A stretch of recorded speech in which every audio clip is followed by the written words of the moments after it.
Muchísimas gracias. Bueno, bienvenidos todos a este evento organizado por Editorial Dávar, Pensar en Venezuela. Este tipo de ejercicios, creo yo, hay que ejercerlos de forma indefinida. Repensar a la nación, reinterpretar su crisis, diseñar elementos para el momento de la reconstrucción política y social del país. Las cosas se han agravado tanto y el dolor es tan profundo en torno a el total estado de destrucción de las estructuras políticas, sociales y económicas del país, que pues hay incluso una cierta preocupación y una cierta angustia por lograr acuerdos mínimos que permitan algún tipo de reactivación. Y este discurso además está un poco sobre la situación de que, bueno, los hechos, es decir, la presión ejercida por Donald Trump y el tema de las sanciones ha generado una polémica porque no se tradujo en los resultados esperados. Entonces, claro, que hay una discusión abierta y en Pensar en Venezuela, pues tenemos a dos en este evento que estamos organizando con la editorial Dávar, dos importantísimos economistas invitados. José Guerra, además, entre otras cosas, pues es académico, diputado, ha sido político en este tiempo, pero tiene mucho tiempo trabajando en la docencia, y además fue importante funcionario del Banco Central de Venezuela, tiene ya una obra con reflexiones en torno a los problemas económicos venezolanos. José Noguera Santaella, que también es autor acá de la casa, Venezuela en el Nudo Gordiano, ha ocupado pues varios cargos importantes, según entiendo, y además José Noguera, sobre todo en el terreno académico, ¿no? Y es profesor titular en la Universidad de Chile en este momento. Bien, yo les propongo pues una mecánica abierta en la cual podamos intercambiar sobre los temas económicos inmediatos, es decir, tenemos la posibilidad que se reactive, por ejemplo, la producción petrolera, si con Nicolás Maduro en el gobierno, por ejemplo, es posible soñar con una reconstrucción, aunque sea parcial, del tejido económico, si la llegada de Biden puede producir, por ejemplo, alguna reactivación en el tema de las inversiones, o por lo menos la llegada a la planta baja en este tema, si ese acuerdo con Fede Cámaras se va a traducir en algo. Pero claro, la situación es tan profundamente grave que uno, pues, y además, para muchas personas sigue siendo como inaceptable estar imaginando soluciones en un estado tan grave, el tema institucional del país, el ejercicio de la justicia, la institución del voto, el vínculo entre la sociedad y el Estado en Venezuela está roto, es extremadamente grave lo que ocurre. Entonces, bueno, hago esta breve introducción, les paso la pelota entonces a nuestros expositores, que son los que van a hablar pues, de las cosas de interés acá. Y lo que propongo es que tengamos, José y José, que tengamos unas intervenciones de unos 3, 4, 5 minutos, que yo pueda retomar, yo voy a ir llevando el tiempo, hago alguna moderación entre uno y el otro, José puede hablar unos 4 o 5 minutos, yo retomo, agrego alguna cosa, pues José Noguera hace lo mismo y hacemos 2 intervenciones cada uno y vemos si tenemos alguna inquietud del panel, seguramente va a haber alguna, para cerrar en una cosa similar, a unos 45 minutos o la hora, dependiendo. Pero bueno, dándoles de todos de nuevo las gracias. Entonces yo le pasaría en principio la palabra a José Guerra para ver entonces el planteamiento inicial, pues cómo se plantea este año, José, y si el país dentro de su destrucción total tendría en estas circunstancias derecho a imaginar algo similar a una reconstrucción o a un reemprendimiento. Bueno, Alonso, muchísimas gracias a ti y a la editorial Dávar y estar con el compañero José Noguera, que está ahora residenciado en Chile, profesor allá, entiendo, en la Universidad de Santiago. Una obra, aquí está el libro, uno de sus libros, Venezuela en el Nudo Gordiano. Yo leí ese libro. Y bueno, yo creo que lo más importante ahorita es ubicarnos donde estamos.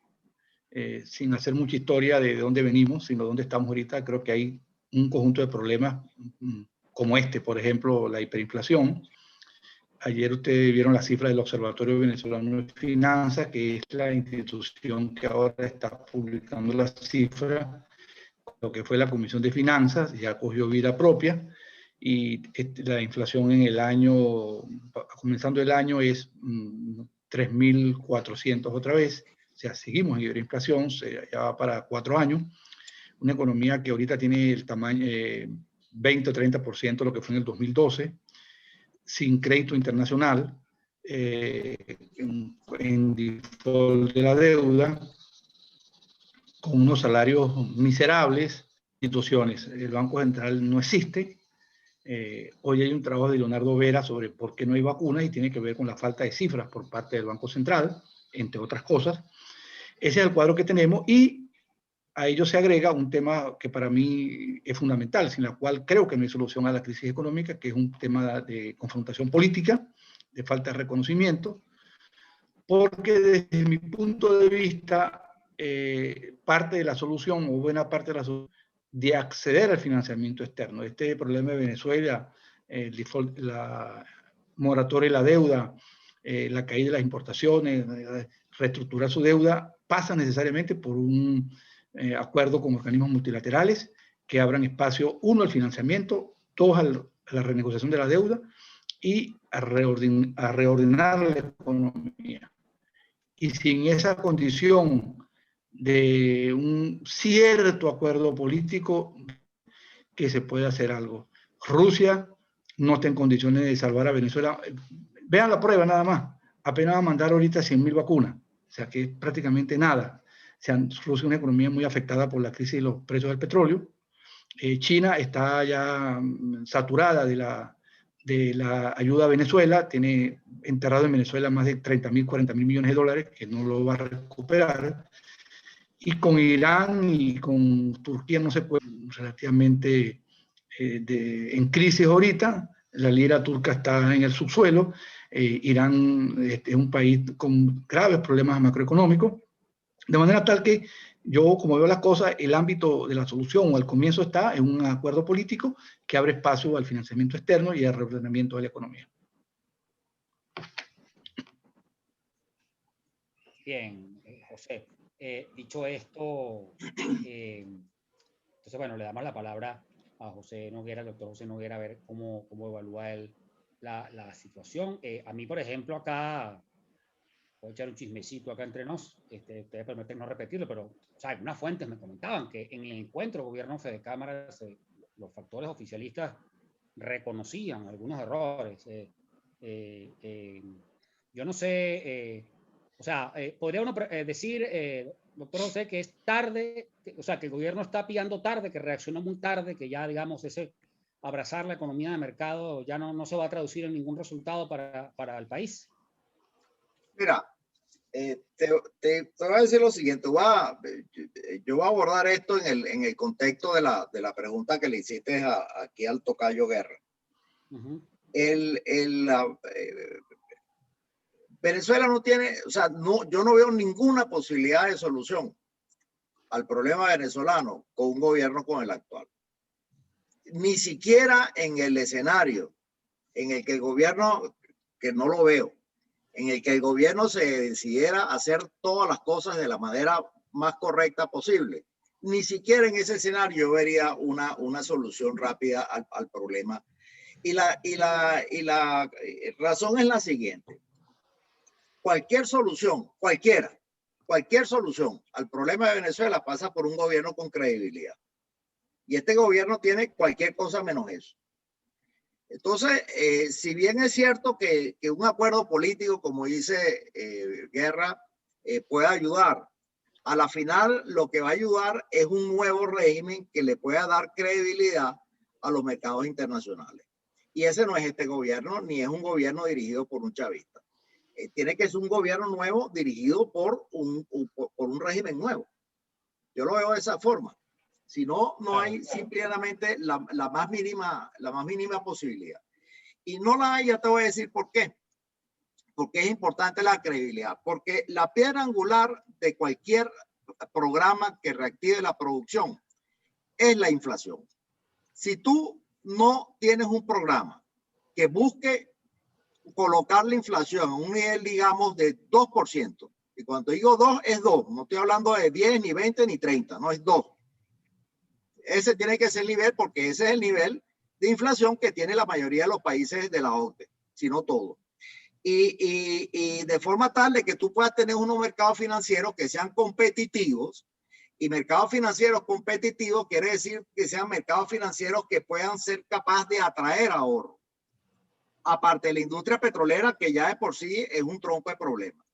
Bajo esas condiciones, entonces, pero eso pasa por un programa creíble y un gobierno creíble, el cual pueda sentarse a negociar de forma seria, atraer de forma seria ahorro, bien sea ahorro de los venezolanos que tienen afuera o bien sea ahorro fresco de extranjeros que traen al país, pero tiene que ser ahorro que vaya a la inversión. Si no, simplemente no hay la más mínima posibilidad de que eso, de que el país pueda reaccionar.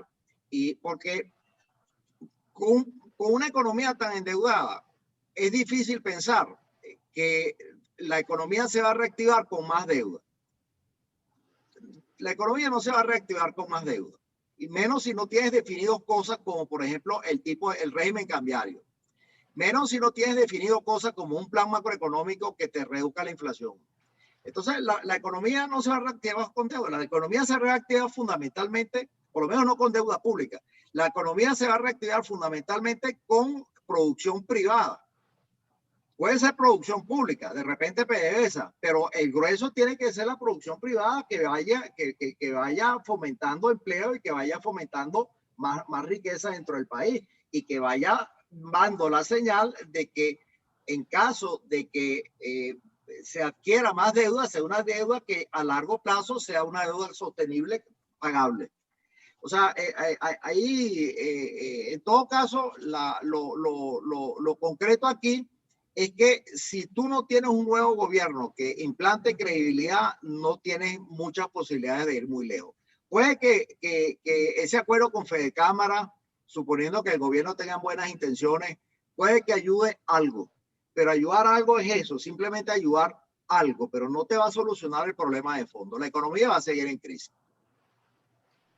Exacto, y de eso es que se estaba. Yo recuerdo que antes de la doctor José y José, o José ambos, antes de la pandemia, una de las debates, de las cosas que se hablaba en la opinión pública era la fulana normalización, es decir, algunos sentían el tema, ese efecto burbuja que producían los bodegones. Y aquí, pues bueno, pensando en lo que puede ser una reactivación, aunque sea parcial, que estamos empeñados un poco en examinar el presente y el futuro inmediato del país. Se habla mucho de que es necesario que Maduro saliera del gobierno y las Fuerzas Armadas y los gerentes públicos chavistas y esa visión tan kindergartenina de la economía, pues para que se le abran las puertas a la recuperación del país y el ingreso haga que entonces las personas que están por aquí llegando a Chile regresen con alguna expectativa, que hay un Estado que medio los va a atender, y un país que va a recibir ayuda, y un país que se está reordenando sus finanzas, pero eso se ve tan lejos en este momento que incluso no ve sectores opositores viendo cómo, y sectores sociales, autónomos como Fedecámara, bueno, viendo cómo busca un balón de oxígeno.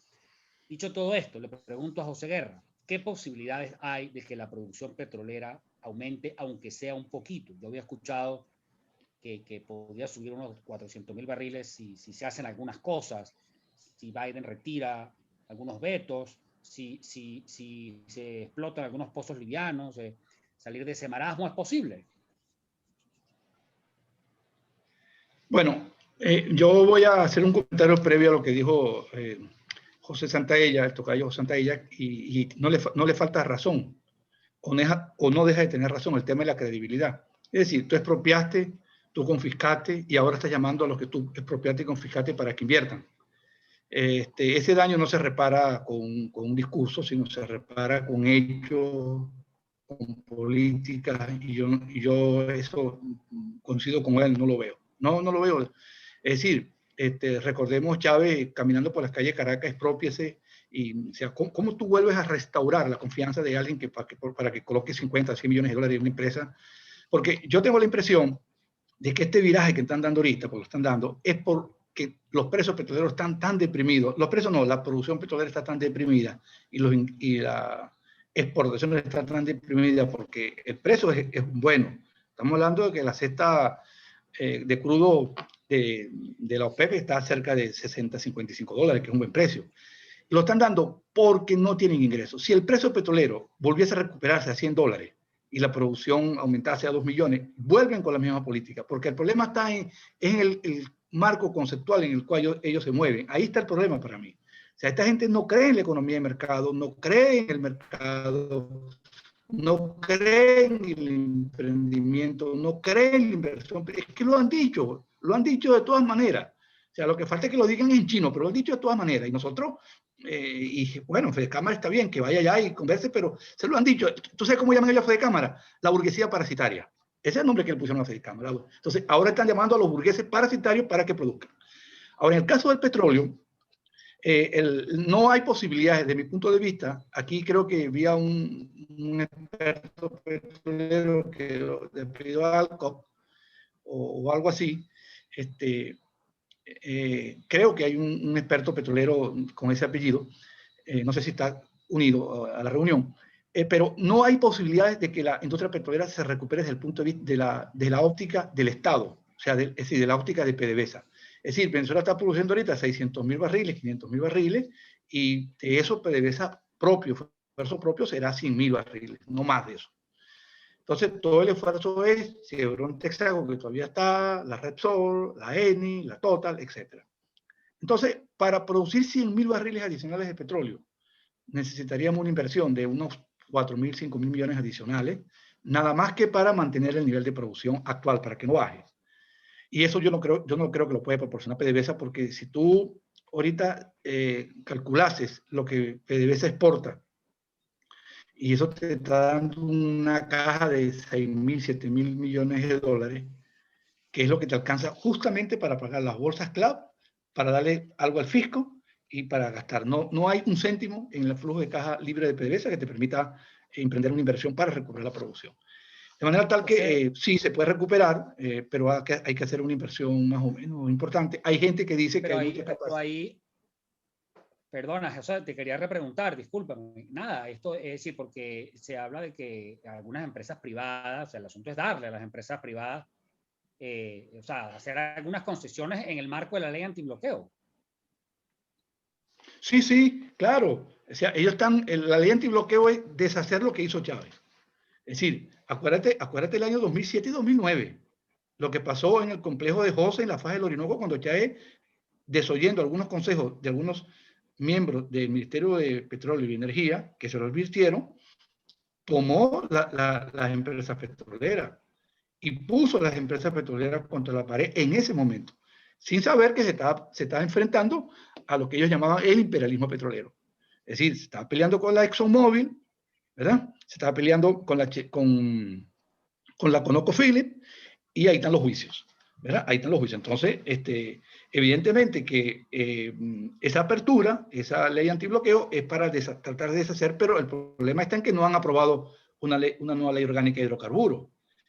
Y el no aprobar una nueva ley orgánica de hidrocarburos, porque la ley vigente de hidrocarburos, que la hizo, aquí en Venezuela ha tenido 3 grandes leyes de hidrocarburos, 2 grandes leyes. La de 1920, que fue la ley que rigió hasta el 43, y luego el 43 se aprueba la gran ley petrolera con el gobierno de Medina, el famoso voto salvado de Pérez Alfonso y de Rómulo Betancourt, pero es la ley que tuvo desde el 43 hasta la nacionalización petrolera, hasta ahora, hasta que Chávez la modificó con una ley habilitante en el año 2000.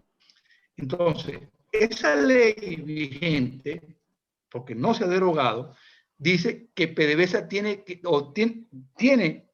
o debe tener la mayoría accionaria de todos los campos petroleros o todas las asociaciones petroleras. Entonces, ¿quién se va a meter aquí en Venezuela a incursionar en una actividad petrolera donde la procura, es decir, la compra, suministro, manejo del proyecto va a estar en manos de PDVSA? O sea, nadie lo va a hacer. En consecuencia, falta un camino por recorrer. Puede haber una cierta recuperación con una inversión mínima probablemente de la Compañía Nacional China de Petróleo, puede ser de Rosneft, pero no te va a dar para subir la producción en 200.000 barriles diarios año, que es lo que se requeriría, porque fíjate, si estamos produciendo 600.000 barriles de petróleo, ¿verdad? O 500.000, o sea, estamos hablando de que aumentar 50%, significaría ya la producción a 900.000. Hay que ver el esfuerzo que significa que una actividad física crezca 50% en un año. En el mejor tiempo de la apertura petrolera, del 1996, en el mejor tiempo, la producción subía 150.000 barriles por año, con inversiones de 8.000 y 10.000 millones al año. Entonces, y estaba la Teflon Texaco, la ExxonMobil, están todas las compañías del mundo. Entonces, yo no veo ahorita esa posibilidad de incrementar la producción petrolera de manera importante. Bien, gracias, José Guerra. Bueno, entonces, le recuerdo que nos queda una media hora adicional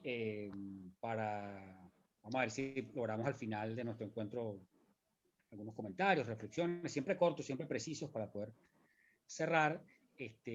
Vamos a conversar ahora con José Noguera. Yo le tenía un planteamiento a José Noguera, es la ley antibloqueo como una estrategia, porque se ve tan omnicomprensiva, tan amplia, que entonces ha generado hasta mucha suspicacia. Se habla de que, bueno, que tiene una zona negra, de que está hecha para un poco transar cualquier tipo de capitales o fomentar su ingreso, pero ¿qué posibilidades tiene ese diseño estratégico para Maduro? ¿Podría la ley antibloqueo producir algunas realidades en el marco económico del país?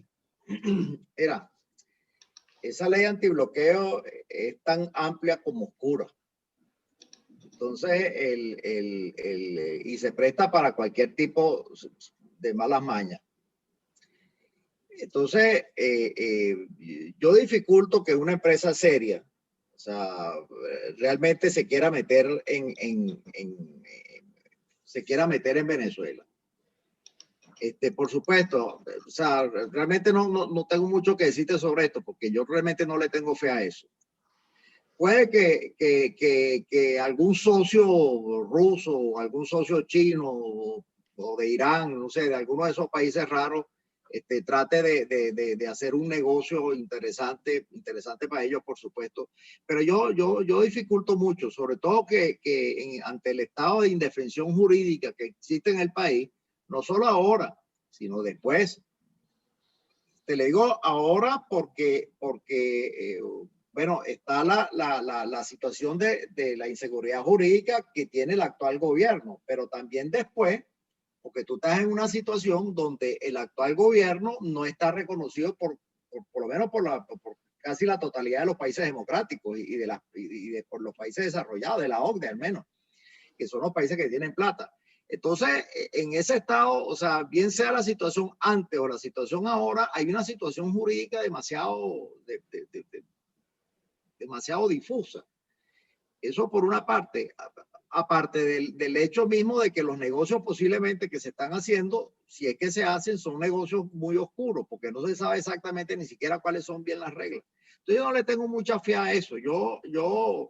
Más bien yo más que poner mis energías pensando en qué es lo que puede hacer este gobierno, yo casi todas mis energías las he puesto en pensar en qué se puede hacer una vez que este gobierno se vaya, que yo creo que ahí es donde está realmente el gran reto. Si este gobierno dura 10 años más, bueno, mala suerte, pues, ¿qué te puedo decir? Yo no le veo ninguna posibilidad de salir de esta crisis, de una crisis severa bajo este régimen. Entonces simplemente no gasto energía en eso. Yo prefiero pensar en qué podemos hacer una vez que esto se vaya. Y pensar sí. Y pensar en lo que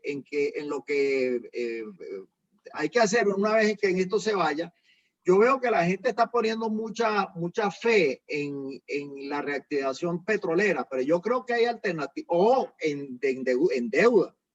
Hay una propuesta por ahí que te está hablando de pedir 50, 70, 80 mil millones de dólares en deuda, que para mí me parece que es un exabrupto, sobre todo si no has definido ni otras cosas. Pero yo creo que más que el dinero venga de PDVSA o venga de una deuda, lo importante en Venezuela es que haya producción. Lo importante en cualquier economía es que se produzca. No importa si esa producción es para la exportación o es una producción local, pero en la medida que haya producción y que esa producción vaya generando empleo, los salarios se van a ir reactivando solos. ¿Y de dónde creo yo que puede ser la gran fuente de ahorro? Y por eso de allí mi énfasis en que la inflación tiene que tener un plan que sea creíble, que se pueda dominar la inflación, que pueda haber fe en el futuro macroeconómico, que no necesariamente sea a través del gasto público, sino fe en la reactivación de la producción propiamente dicho. Y eso, yo creo que si se hace un plan macroeconómico que sea viable y que dé credibilidad a largo plazo, eso va a venir, tú sabes de dónde, va a venir de los mismos venezolanos. Y va a venir de los mismos venezolanos porque hay una realidad que tú ves en Venezuela que es la siguiente. Tú te paseas por prácticamente el centro de cualquier ciudad y eso es un cementerio.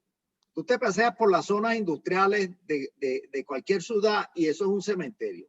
Y es un cementerio en el cual, en la medida que haya credibilidad y en la medida que hay un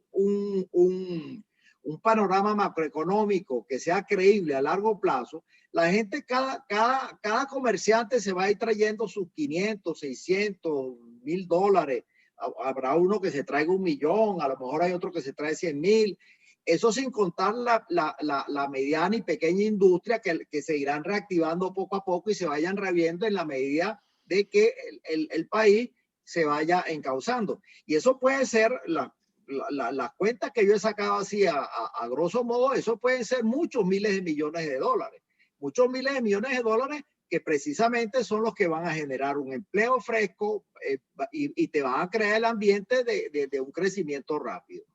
Además que tú sabes que la experiencia de las economías que están en una situación similar como esta, yo creo que la gente dice que no hay experiencia, pero yo creo que sí hay experiencia. Por ejemplo, uno ve las economías que cayeron en hiperinflación y que fueron hiperinflaciones incluso mucho más fuertes que esta, porque José estaba hablando hace rato de que se está hablando de una inflación de 3,000 y algo, supongo que es anualizada esa tasa, ¿no? Pero cuando tú hablas de la hiperinflación alemana, por ejemplo, ahí estamos.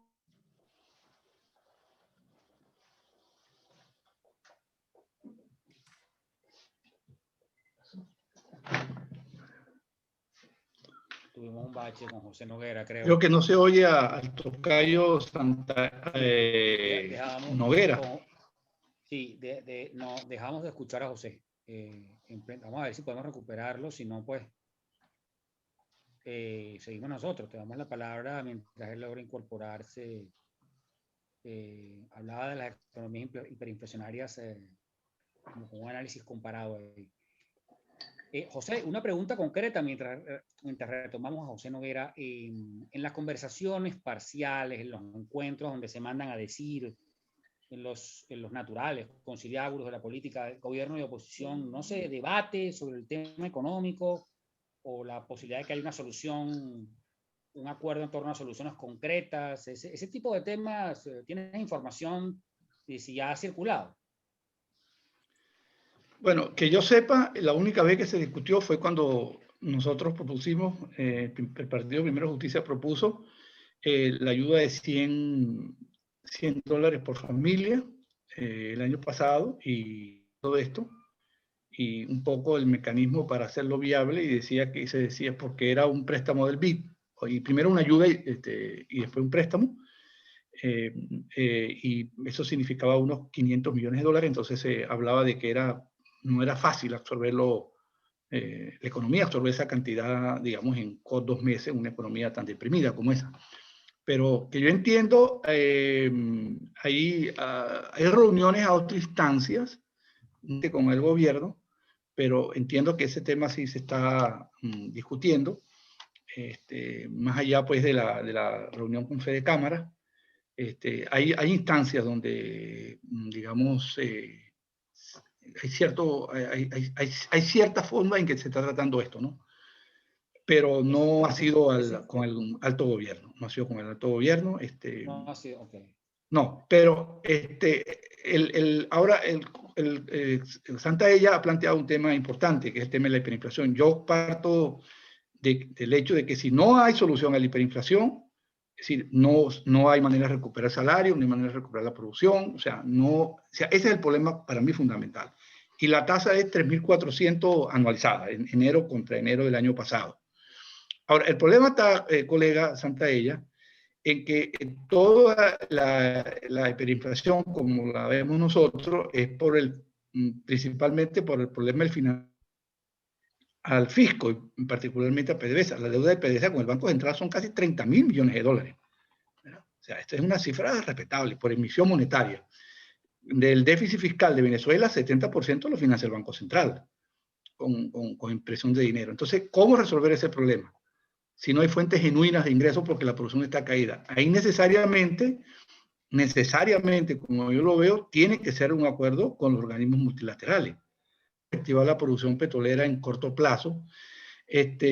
Vamos a estar claros, voy a decir algo aquí que a lo mejor esto lo va a saber Fede Cámara y lo va a hacer los empresarios. Fede Cámara es una asociación de pequeños y medianos empresarios. O sea, ahí no están agrupados los grandes, los que pueden poner plata en cantidades importantes para impulsar la economía. Eso va a venir del exterior, desde mi punto de vista. Porque donde están los capitales. Venezuela, por ejemplo, ahorita no tiene acceso al mercado financiero internacional, porque está en default, porque si coloca un bono tendría que pagar, no sé, 20%, 30% de interés, que para eso no se toma. Va a tener que venir necesariamente de los fondos de los organismos multilaterales. Con más deuda, sí, con más deuda, como hace todo país quebrado. O sea, la imagen que pongo, esto es alguien que tiene una casa, la casa se le quemó, perdió el ingreso, entonces tiene que ir al banco a pedir prestado para que el banco, y él es ingeniero, tiene capacidades, tiene un conjunto de potencialidades, pero no tiene ahorita suficiente flujo de caja. Entonces él va al banco, asume una deuda para algo concreto, reactivar la casa, reconstruir la casa, no para hacer una fiesta de 15 años. Entonces, ahí tiene razón colega Noguera. Es decir, tú no puedes hacer un endeudamiento nuevo con el Fondo Monetario Internacional para regalar los dólares como hicieron Jordani, Nelson Merente y Rafael Ramírez y todo lo que manejaron el Banco Central con una tasa de cambio a 2.30, después a 2.60, después a 4.30, después a 6, después con el signo a 5 y después toda la regaladera de plata que hubo aquí con el tipo de cambio, el régimen de tipo de cambio controlado. Es decir, tiene que hacer un plan macroeconómico y además, y con esto cierro, el Fondo Monetario no te va a prestar un centavo, si no ve que las cuentas fiscales son sostenibles, es decir, que se pueda pagar la deuda. Entonces yo creo que esa es la condición. Y por ahí planteó Leonardo Pisani cuánto es la deuda. Bueno, el gobierno dejó de publicar la cifra, el régimen dejó de publicar la cifra.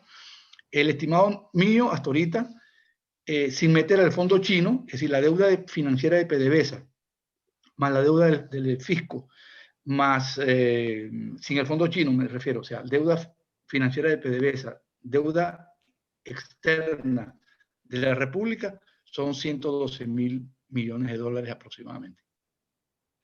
José, la deuda externa de los años 80, la famosa deuda externa de Lucinchi, que no era de Lucinchi, venía de Herrera y Pérez, llegó a ser ¿de cuánto? 35 mil millones. Bueno, cuando Caldera entregó el 2 de... Se financió en el 89. Sí, ahí se debían como unos 40.000 millones, una cifra alta para la época, pero la producción petrolera estaba en 2,5 millones, el país tenía la industria petrolera estaba intacta, el gran refinanciamiento que hay que hacer honor a él, la hizo Miguel Rodríguez, esto es la gran verdad histórica. Entonces, pero cuando Caldera entrega el 2 de enero, el 2 de febrero del año 1999, la deuda de PDVSA, más la deuda del fisco, porque no había más ninguna otra deuda, ni con fondo chino, ni con proveedores. Esa era la deuda total, eran 30.000 millones de dólares y el precio petrolero estaba en $8 por barril. O sea, Caldera, la única cosa buena que hizo en su segundo gobierno fue pagar deuda, no hizo más nada. Sí. Interesante, José. La verdad es que, bueno, uno no deja de sorprenderse cuando ve el comportamiento de la economía en estos años, el crimen económico cometido en este país por estos señores, estos funcionarios, tanto que se estigmatizó a Luis Justici, que era un hombre que operaba para los mercados y aquello, y tanto que aquella campaña, aquel debate sobre PDVSA en los años 90, y uno ve aquella PDVSA y suspira el dolor, ¿no? Cómo se te fue ese tren y ver esta situación actual. Y estos señores, estos funcionarios, tú dices, bueno, ya esto habrá que glosarlo, pues con nombre y apellido, hacer el relato político y cotidiano y periodístico de lo que ha ocurrido en el país, porque es un auténtico crimen. Bien, son las 5:47. Yo lo que propongo, porque bueno, no hemos podido volver a recuperar contacto con José Noguera Santaella, recordemos que él está en Santiago de Chile, puede tener alguna situación. Aquí está. Sí, Aquí lo está. tenemos. Ah, muy bien. Bueno, son las 5:48. Sergio, yo te iba a proponer, no sé, abrir algunas preguntas para el público, por supuesto que para los expositores, ¿no? Para José Noguera y José Guerra. Yo propongo que sean preguntas, cosas concretas y que puedan ser respondidas con alguna brevedad, ¿verdad? Sí, Alonso, me parece muy bien. Y si puedes también darle espacio a alguna de las últimas inquietudes que han aparecido en el chat para ir sumando esas a otras que puedan venir, ¿te parece? Excelente, déjame buscarlas por acá. Ya va. Ok, ¿cómo recuperar la producción con la situación del sistema eléctrico nacional? Pregunta Daniel López. ¿En qué medida afectará los efectos del mal manejo de la pandemia en la región la recuperación económica venezolana? Pregunta García Paolo. Sigo por acá. Leonardo Pisani, primero saludar y agradecerle a los ponentes por sus aportes. Pregunto cualquiera de los dos ponentes. Ya tenemos bastantes preguntas, por supuesto. Excelente. ¿Hay alguna información más o menos confiable acerca del monto total de la deuda externa? Esto la respondió José Guerra ya. A ver. Sí, bueno, los otros son los comentarios iniciales. Ya tenemos estos dos comentarios, pues podemos ir arrancando con ellos. ¿Cómo recuperar la producción del sistema eléctrico? ¿Y en qué medida va a afectar el mal manejo de la pandemia la recuperación económica venezolana? Una palabra a nuestros expositores, pues. Lo de la pandemia, yo creo que el ciclo de la pandemia termina este año. Indudablemente que la economía venezolana va a ir muy a la mano de lo que vaya pasando en la economía mundial. Sin embargo, hay que hacer la siguiente anotación, y es que con un gobierno como el actual, con política como la actual, con pandemia o sin pandemia, la situación se va a seguir deteriorando. No es que vamos a estar como estamos, no, va a seguir deteriorando, se va para peor, con pandemia y sin pandemia. Entonces, todo pasa por simplemente hacer un cambio radical en la política. Y el cambio radical en la política es simplemente tiene que eliminar el déficit fiscal, lo cual por ley no debería haber déficit fiscal. El gobierno simplemente tiene que arreglársela cobrando más impuestos. Hay una acotación que yo quiero hacer sobre eso, ¿no? Sobre un comentario que hizo el tocayo Guerra, que es que cuando él dice, bueno, pero parte del problema es que cuando el Banco Central, o sea, la deuda de PDVSA la financia en buena medida el Banco Central. Eso es cierto, pero también hay una cosa que es cierta. Si tú controlas la inflación, si tú paras la inflación de un solo golpe, sobre todo una inflación tan alta, tú lo que deberías esperar simplemente es que la oferta monetaria real debería aumentar de manera sustancial. Y tú ahí tienes una nueva fuente para recaudar impuestos. O sea que tampoco es tan así que vas a perder fuentes de impuestos, sino que es al revés. En todo caso, lo de la pandemia va a depender mucho de lo que pase en la situación actual y indistintamente de que tenga o con pandemia o sin pandemia, simplemente la situación de Venezuela deja de deteriorarse. Lo de la luz eléctrica, bueno, sin luz eléctrica es muy difícil reactivarse. O sea, es una cosa que tiene que darle prioridad. Me comentaba uno el que hizo la pregunta, creo casualmente, en estos días que me propuso una solución que a mí me gustó mucho, que es que eso deberían dárselo a los municipios y los municipios que vean a quién le dan la concesión de la administración y hagan la inversión respectiva en la administración de en sus diferentes partes, ¿no? No me pareció mala esa idea, pero indudablemente que sin energía eléctrica la reactivación es muy limitada. Eso es una cosa que hay que darle alta prioridad. Es un asunto básicamente técnico, ¿no? Hay que haber una inversión y para que esa inversión ocurra tiene que haber condiciones. Entre otras cosas, por ejemplo, pagar la electricidad a su valor real. Exactamente, o sea, que tenemos ahí también, bueno, la verdad es que hasta precondiciones que resolver de extrema gravedad. José, no sé si quieres intervenir, José Guerra. Sí, bueno, otra vez sobre el tema de la hiperinflación, que para mí es el gran dolor de cabeza, ¿no? Sí, lo que dice Tocayo Noguera es verdad, cuando se para la hiperinflación se recupera la oferta monetaria, la demanda de dinero, entonces la gente vuelve a tener confianza en la moneda, la vuelve a demandar, pero el problema es cómo la paro.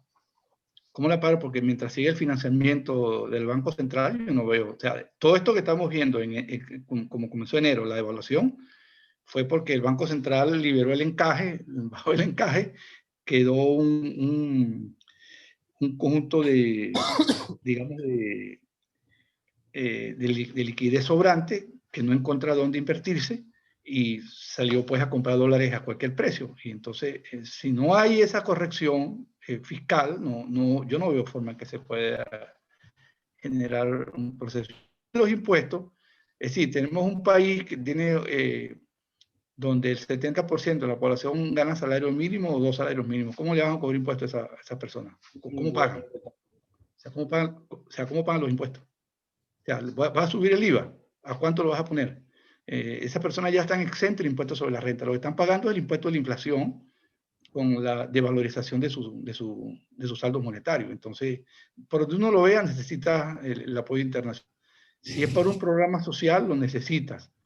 Hay un trabajo de 2 economistas del BID llamado Emanuel Abuelafia, un argentino, y un venezolano llamado José Luis Aboy, que acaban de publicar un libro sobre el tema de la reconstrucción de Venezuela, pues, y ahí está cuantificado los requerimientos en materia de infraestructura.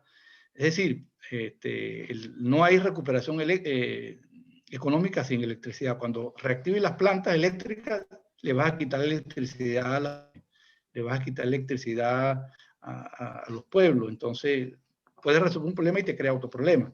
Eso significa inversión, porque ahí no voy a estar de acuerdo con el tocayo en el sentido de que los municipios no tienen cómo gerenciar empresas eléctricas.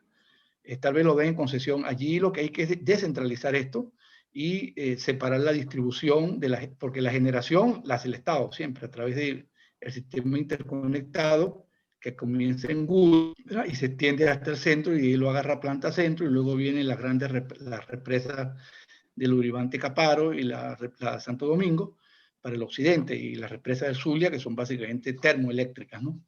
Pero eso significa ponerle ahorita mínimo unos 3.000 millones de dólares que no lo tenemos. En el agua igual, para llevar el consumo de agua, ahorita estamos consumiendo 25 litros diarios. El promedio universalmente aceptado son 200 litros por persona. O sea, para llevarlo a la mitad, a 100 litros de agua, requeriríamos invertir por lo menos 1.500 millones de dólares. Caracas nada más tiene 5 millones de metros lineales de tubería, de las cuales la mayoría están deterioradas, hay que reconstruirlas.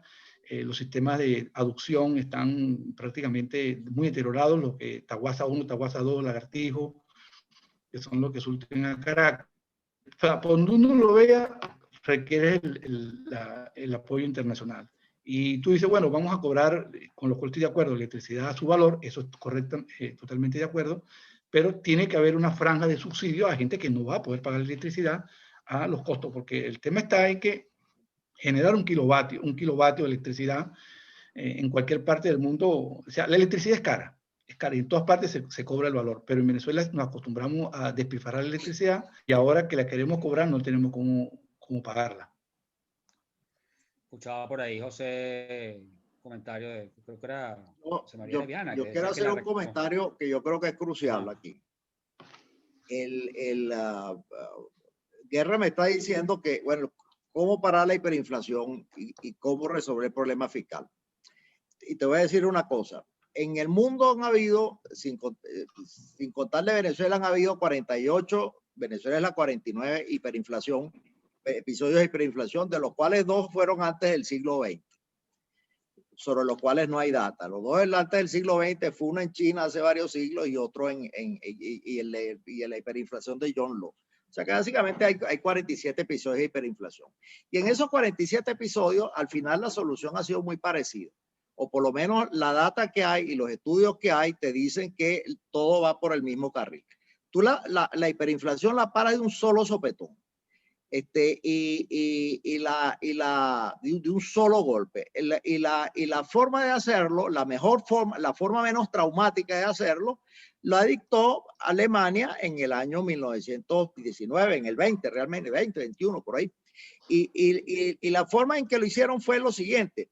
Ellos se agarraron de una moneda anterior que tenían, que se llamaba el marco de oro, que es una moneda de oro propiamente dicho, y que no existía ya, pero que lo que hicieron fue básicamente que la utilizaron como unidad de cuenta. Y eran unidades de cuenta. Como hoy usamos el dólar, que decimos, medimos los precios en dólares, pero es como si midieran los precios en dólares y los salarios en dólares y todo se midiera en dólares. Una economía full dolarizada.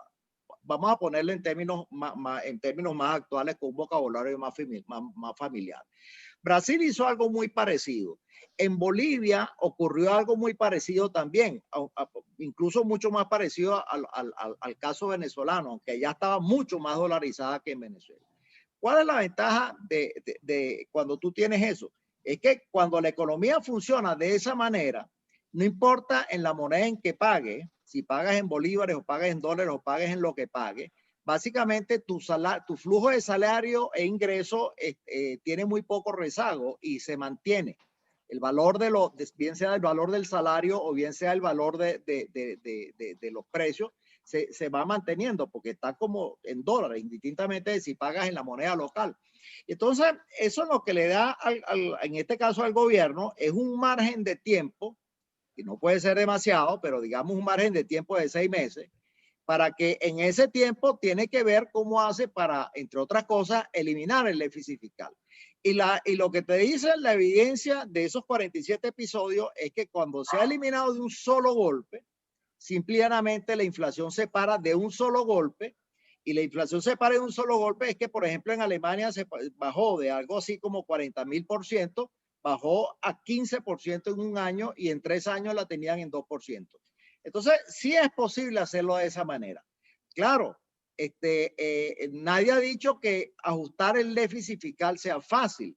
En el caso de Alemania, por ejemplo, eso implicó el despido de decenas de miles de trabajadores. Decenas de miles. Fue una cosa así como 100.000 trabajadores fueron despedidos de la noche a la mañana. Entonces, en el caso de Brasil, también despidieron miles de personas, tuvieron que ser despedidas de su trabajo. Pero ese es el costo que en lo inmediato hay que pagar. ¿Por qué? Porque sencillamente el gobierno no está recaudando impuestos para pagarle a esas personas. En el caso de PDVSA, yo no estoy en condiciones en estos momentos, porque simplemente no tengo la información de decirte si eso hay que cerrarlo, si hay que votar un gentío o cómo habría que resolverlo. Pero también hay una cosa que es la siguiente.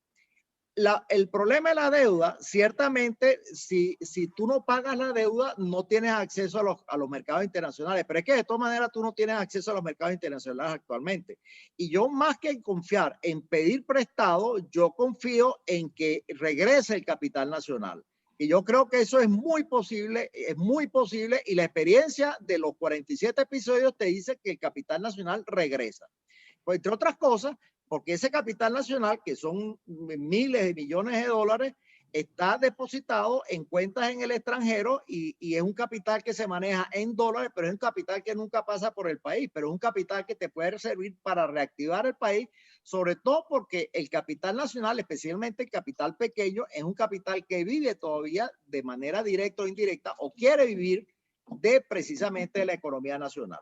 Y eso es lo que te dice la experiencia. Por otra parte, tú ves que digamos, si tú ves, por ejemplo, el caso de Brasil, o ves el caso de Bolivia, o ves el mismo caso de Perú, todos esos casos pasaron por un periodo de default. Y por un periodo de default fue un periodo de que no pagaron deuda. Y yo creo que muchas veces se asustan más los inversionistas extranjeros que los inversionistas locales, que el gobierno nacional o que la economía nacional, si tú dejas de pagar la deuda, por supuesto. No es que tú vas a pensar en dejar de pagar la deuda de manera permanente. Yo no creo que lo ideal sería no dejar de pagarla, pero aún así, tú ves que en el caso de Brasil, cuando Cardoso fue ministro de Hacienda, y en el caso de Bolivia, cuando Jeffrey Sachs implementó su programa, ambos países dejaron de pagar la deuda por algunos meses y no pasó nada. Simplemente la gente empezó a traer sus capitales y mientras también pudieron esos gobiernos, digamos, renegociar en mejores términos la deuda de esos países. Pero tú no puedes sacrificarlo todo en función de pagar la deuda. Yo creo que sí la deuda hay que pagar y hay que evitar a toda costa llegar a ese extremo. Pero esas son situaciones que han pasado en la práctica. En el mismo caso de Alemania, que en el caso de Alemania, la gran deuda de Alemania era con los países aliados, por las famosas deudas de reparación. La deuda de reparación la dejaron de pagar por un tiempo y los países acreedores entran en conciencia de que eso es una realidad. Por supuesto, tú para eso necesitas apoyo político.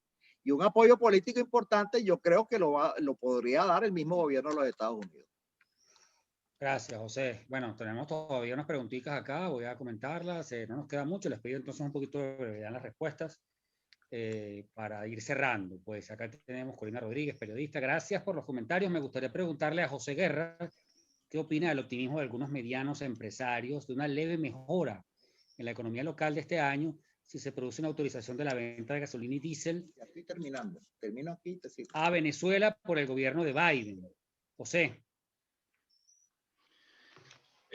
La pregunta no es del todo claro para mí, pero entiendo que es la autorización que se ha puesto en la licencia para que se pueda intercambiar petróleo por diésel, ¿no? Que está haciendo a través de la compañía china Reliance. Creo que ahí el gobierno Biden puede conceder, me parece a mí, porque el problema está en que el diésel es fundamental, pues hay gravísimos problemas del transporte y sobre todo hay plantas en los hospitales que funcionan con diésel y muchas actividades que funcionan con diésel y creo que ahí puede haber una primera, digamos, relajación pues, de esta actividad, ¿no? Para poder permitir que vuelva o que se mantenga el intercambio de gasolina por diésel. Que se dé un comentario rapidito sobre lo que plantea el tocayo. Sí, yo conozco la experiencia de Alemania, ese fue el caso de Rentenmark y el caso de la unidad de valor de Brasil y el caso en todos efectivamente hubo condonación digamos, posposición del pago de la deuda, pero en el caso de Bolivia, ¿verdad? El tema fiscal fue clave. Ahora, yo de verdad, yo no veo en Venezuela un plan de ajuste recesivo de votar 100.000 empleados públicos, 400.000 empleados públicos. Eso haría inviable políticamente el programa económico, le pondría un plomo en el ala al programa económico y sería un programa económico recesivo porque no está financiado. Entonces, por eso es que yo creo que inevitablemente hay que financiar el programa para evitar... No, José, pero la evidencia de Brasil, la evidencia de Alemania y la evidencia de Bolivia lo que te dice es que no hubo recesión. Más bien a la economía a los 6 meses empezó a crecer y empezó a crecer rápido. Porque sencillamente al bueno, pero es que la inflación lo suficientemente, bueno, lo que hace que empiezas a traer capital privado. Bueno, ok, eso podemos hablarlo en otro momento perfectamente. Bueno, vamos hay a ir casos cerrando ahí, pero... acá que no nos queda mucho tiempo. Aquí hay dos preguntas que puedo hacer en una sola, a Daniel López y José Antonio primera, porque Daniel pregunta si se puede privatizar la generación de electricidad y José Antonio si se puede privatizar ofreciendo a su participación a usuarios algunos servicios, ¿no? Industriales y residenciales. Walter Castro pregunta si hay posibilidad, me gustaría unas interrogantes, ya va que se me fue acá. ¿El agro dónde queda el plan económico? O sea, ¿el agro dónde queda en este contexto? Bueno, privatizaciones eventuales y situación del agro. Que vaya el tocayo adelante. No, anda tú mejor, tú manejas eso mejor. Bueno, el tema de la privatización de servicios, Sí, acuérdate que cuando antes de llegar Chávez los servicios estaban privatizados, la electricidad funcionaba bien, no había problema de generación, se pagaba electricidad como era con subsidios, Chávez eliminó todo eso. El agua sí ha habido problemas para cobrarla adecuadamente, es un problema en todos lados. Ahorita yo no veo posibilidades de grandes inversiones en el sector privado si no hay un cambio en las reglas de juego, un cambio de régimen que haga factible la inversión, porque la inversión es un tema de largo plazo. No, esto no es una declaración de que Jorge Rodríguez se reunió con Fedecámara y le prometió. Ustedes van a ver, en 4 meses esto no es noticia. En 4 meses esto no va a ser noticia. Ahora, la generación, fíjate, la electricidad tiene la parte de generación, la parte de distribución y la parte de comercialización. La generación es necesariamente pública, pues la represa del Guri es pública, que es donde sale el gran sistema interconectado. Lo que puede ser privado con inversiones fuertes es la distribución, o sea que el sector público debe vender grandes unidades de kilovatios al sector privado para que éste la comercialice en sus distintas fases, en mayorista, minorista, eso sí se puede privatizar, y aquí lo hubo la experiencia de AES, ¿verdad? Cuando electricé Caracas. El problema es quién mete en Venezuela 500 millones de dólares cuando puede haber una actitud de seguir con el subsidio eléctrico. Entonces, no es fácil. Lo que quiero decir es que hay que introducir cambios muy significativos que yo entiendo que no pueden ser de un solo golpe. Cuesta mucho esto de un solo golpe, porque la caída del ingreso es tal que mira, no hay forma de cobrar la electricidad al costo de generación. Es lo que yo creo. Y el agro, bueno, eso se ha trabajado, pero aquí estamos hablando de políticas macroeconómicas, no políticas sectoriales. Ya aquí se han tenido reuniones con la gente de FedeAgro, etcétera. Y también eso requiere plata, requiere inversión en semillas, etcétera. Pero bueno, eso se ha trabajado, pero no estamos hablando de los aspectos sectoriales, sino aspectos más bien macro, y podemos hacer otra ronda para discutir estos temas más sectoriales. Bueno, ya estamos acercándonos entonces al final de esta primera entrega, pues foro de la editorial Dabar, Pensar en Venezuela, los desafíos económicos del país, en este caso con José Guerra y José Noguera Santaella. Venezuela va a necesitar pues un acuerdo muy profundo, una decidida asistencia internacional para reactivar su industria petrolera, un marco político muy claro y decisiones estructurales con gente que sepa de estos temas. Es un horizonte que de momento no vemos, pero estuvimos evaluando la posibilidad también de soluciones medianas, soluciones mínimas en este marco de crisis que estamos viviendo. Entonces, bueno, ha sido todo por esta entrega. Muchísimas gracias a todos por sus preguntas, por su asistencia. Vamos a estar en los próximos encuentros de Pensar en Venezuela, exactamente, como bien dice acá, pendientes de nuestras redes sociales, les vamos a ir informando para entonces ejecutar las próximas entregas de esta iniciativa y seguir abonando acá en los tiempos de reconstrucción nacional. Muchísimas gracias. Hasta la próxima. Bueno, gracias a ustedes y un placer compartir con el tocayo Noguera desde allá de Chile y todas las personas que se comunicaron a esta hora. Y bueno, esperemos que se haya sido satisfactorio y cualquier cosa la podemos responder privadamente. Bueno, igual digo, pues muchas gracias por haberme invitado para este foro, ¿no? Muchísimas gracias entonces a nuestros ilustres expositores y será entonces hasta la próxima entrega. Gracias a todos. Saludos. Ok. Hasta luego. Pues. Hasta luego. Gracias.